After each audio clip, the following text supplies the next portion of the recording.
Hai, hai. Halo, jumpa lagi bersama Mistika di pembelajaran Region.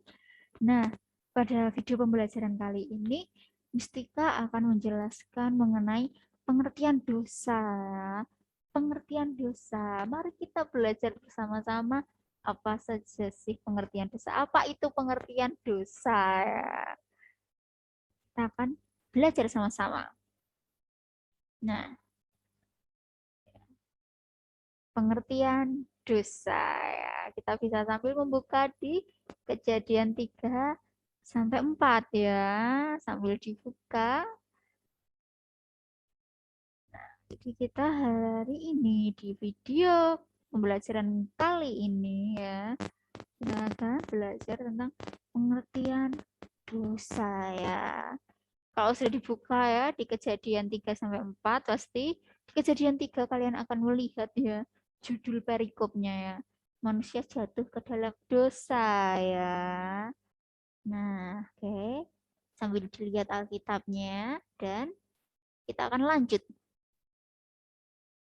Ini menurut Kamus Besar Bahasa Indonesia ya, menurut Kamus Besar Bahasa Indonesia. Dosa adalah perbuatan yang melanggar hukum Tuhan atau agama. Bisa juga perbuatan salah, seperti terhadap orang tua, adat, atau negara. Perbuatan itu dapat dianggap sebagai dosa besar terhadap nusa dan bangsa ya, kalau kita melanggar hukum negara seperti itu. Ini menurut Kamus Besar Bahasa Indonesia ya. Nah, kita sampai ke Perjanjian Lama ya. Jadi di Perjanjian Lama itu banyak sekali ya pengertian-pengertian tentang dosa ya.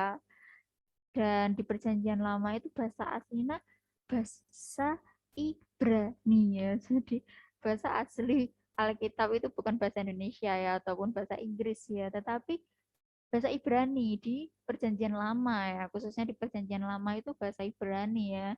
Nah, di sini kita akan belajar ya, kita ingin tahu ya di Perjanjian Lama itu dosa itu gimana ya artinya ya.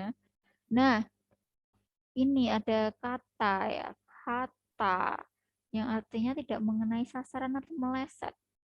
Lalu ada ra, menghentikan atau menghancurkan. Ada pasya, pemberontakan atau pelanggaran. Itu arti-arti dosa. Awon, perbuatan salah dan rasa bersalah. Syagok, kesalahan atau penyimpangan. Asham, kesalahannya dilakukan di bait suci saat memberi kurban. Ya, mungkin dulu ya waktu di perjanjian lama ya, waktu masih menyembelih kurban, mempersembahkan kurban ya, ada kata asyam ya yang artinya kesalahan yang dilakukan di bait suci saat memberi kurban ya. Ada rasya, kejahatan lawan dari kebenaran. Ta'oh, tersesat atau penyimpangan yang sengaja dilakukan. Nah, inilah berikut ini ya yang Mustika tampilkan ini merupakan pengertian dosa di dalam Perjanjian Lama ya. Dalam Perjanjian Lama inilah pengertian-pengertian dosa. Lalu kalau di Perjanjian Baru ya, nah kalau di Perjanjian Baru itu bahasa aslinya Yunani ya, bukan Ibrani lagi. Kalau di Perjanjian Lama Ibrani, di Perjanjian Baru itu Yunani, begitulah. Nah, di Perjanjian Baru ini juga ada pengertian-pengertian tentang dosa ya. Ada asebes yang artinya tanpa Allah. Poneros, kejahatan atau perbuatan amoral. Hamartia, tidak tepat sasaran. Anomos, sikap durhaka, melanggar hukum. Parabetes, orang berdosa. Hipokrisis, munafik. Paraptoma, sengaja melanggar planao, perbuatan menyimpang. Agnoein, ibadah kepada Allah lain ya. Jadi ibadah kepada Allah lain adalah dosa. Nah, inilah dosa-dosa, pengertian dosa ya dalam Perjanjian Baru. Nah, dosa bukan sekadar perbuatan ya, melainkan pemberontakan melawan Allah ya. Kenapa bisa dikatakan pemberontakan melawan Allah ya? Ada di tadi kejadian yang pasal ketiga ya, tentang manusia jatuh ke dalam dosa ya, si Hawa ya. Dia memberontak ya kepada Allah ya, karena tidak menaati perintah Tuhan, tidak menaati apa yang diperintahkan Tuhan, apa yang difirmankan oleh Tuhan ya.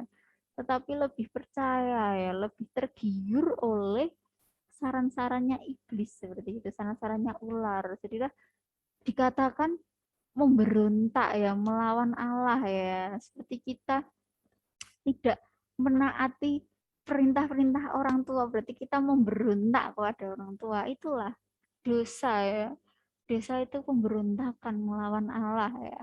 Jadi kejadian pasal 3 yang Hawa tidak menuruti perkataan Tuhan, tidak menuruti perintah Tuhan.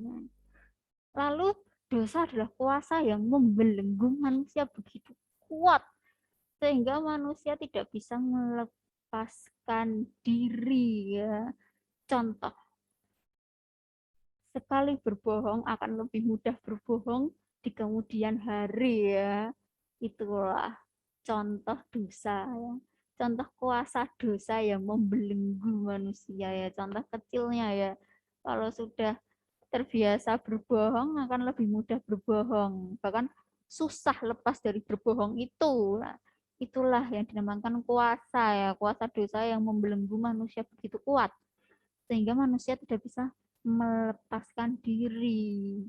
Lalu kita akan belajar di Kejadian 4 ayat 6 sampai 7 ya, yang mengisahkan tentang dua saudara, Kain dan Habil ya. Nih. Nah, dikatakan Habil juga mempersembahkan korban persembahan dari anak sulung kambing dombanya yang lemak-lemaknya. Maka Tuhan mengindahkan Habil dan korban persembahannya itu, tetapi Kain dan korban persembahannya tidak diindahkannya. Lalu hati Kain menjadi sangat panas dan mukanya muram. Firman Tuhan kepada Kain, mengapa hatimu panas dan mukamu muram? Apakah mukamu tidak akan berseri jika engkau berbuat baik?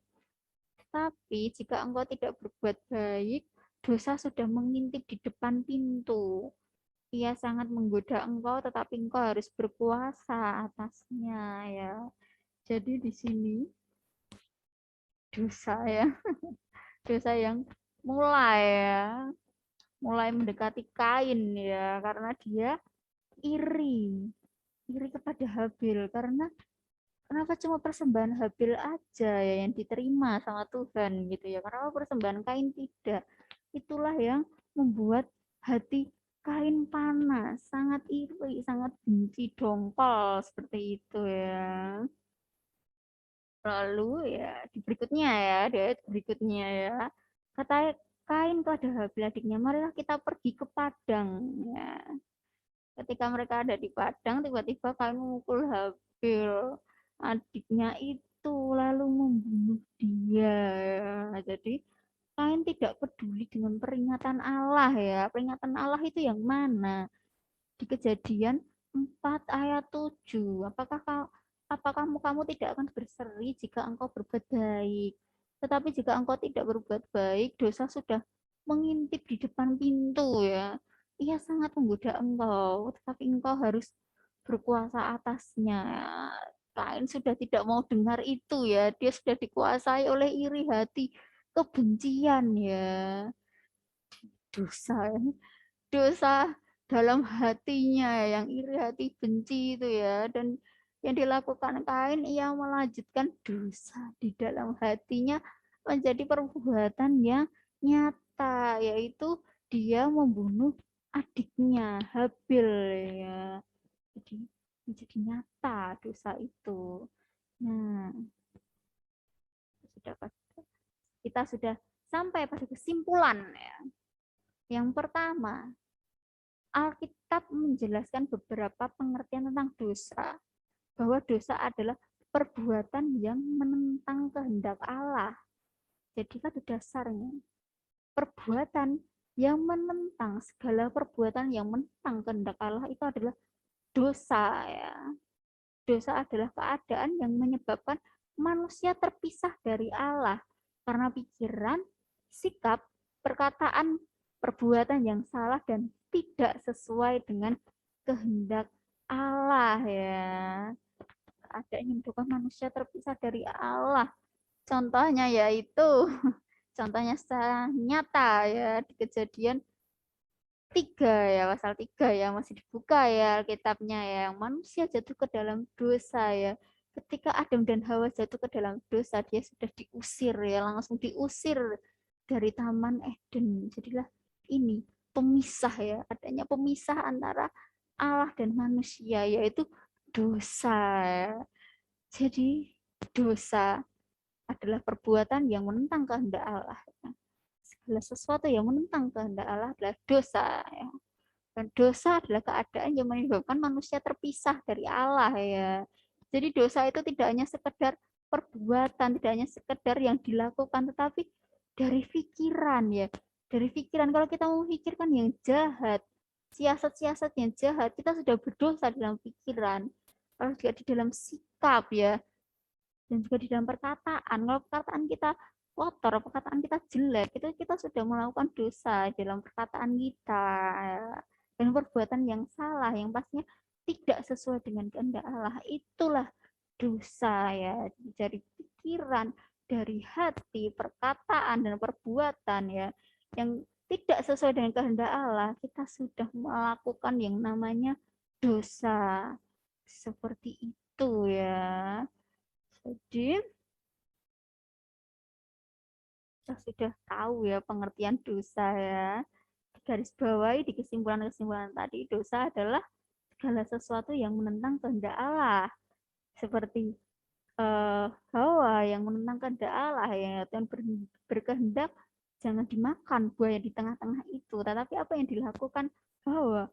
Hawa memakan buah itu ya, dia menentang kehendak Tuhan ya. Itu juga Kain ya.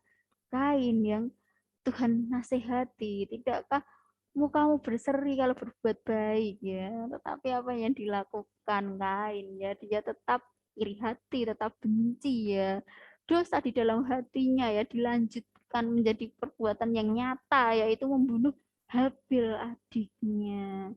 Itulah, jadi kita sudah tahu ya pengertian dosa ya. Segala sesuatu yang menentang kehendak Allah itu adalah dosa. Oke, sekian dari video pembelajaran kali ini. Selamat belajar teman-teman. Tuhan Yesus memberkati. Dadah. Bye-bye.